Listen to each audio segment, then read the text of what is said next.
Hey YouTube, Diesel Dan Peters here. Figured I'd give you guys a little update with the $500 BMW installed sub and an amp. Somehow managing to keep the DSP system, even though I absolutely hate it. I just don't want to completely rewire the whole system just yet. I want your guys' opinion on that. I noticed that there aren't really any videos on YouTube doing like a full explanation on a complete rewiring of all the speakers, so I would be taking apart every door panel and I'd be recording this all for you guys. The front two doors, 4-channel amplifier, and the rear two doors, and also it would also go to a 4-channel amplifier. Two of those first amplifier would go into the RCA pre-outs. Head unit I'm looking at has the other two outs, right? So the other two RCA outs that I would have to hook up. I figured I'd just do line out converters from the speakers that I could just wire straight in, do the stereo harness that every head unit usually comes with, that's aftermarket at least. And then you just pretty much avoid all of this wiring into the factory harness. But I figured I'd show you guys, for anyone who's on a low budget like I am,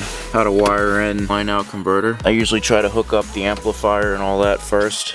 I put the positive right underneath this plastic. Right down there, that's where your ground is gonna go to, and you can trace it back from your battery. Now I still haven't really finished buttoning it up, and obviously not really using the highest quality stuff. Now the wires you want to tap into are as follows. Ground, spliced it right into the ground wire, as you guys can see there. This blue wire is the remote turn on wire. It is the only 100% white wire. And then as for the line out converter, so we got right positive gray, right negative gray black, ground already went over, which is the brown. Left is white black, left positive is straight up white. Right positive gray gets spliced into the blue gray wire. So we have the gray black and the line out converter, which goes into the blue gray wire. Then we have the gray positive wire, which is going to go to your blue purple wire, and then that takes care of your right speakers. Then for your left you have the white black, and that'll be your negative into your yellow gray. That's what it splices into, your yellow gray wire. And then you have the white wire that goes into your yellow purple wire. And I hope that helps someone out a little bit. Obviously you're going to have to tune it a lot, and as is, it's not going to sound the greatest, but that's how I have mine set up.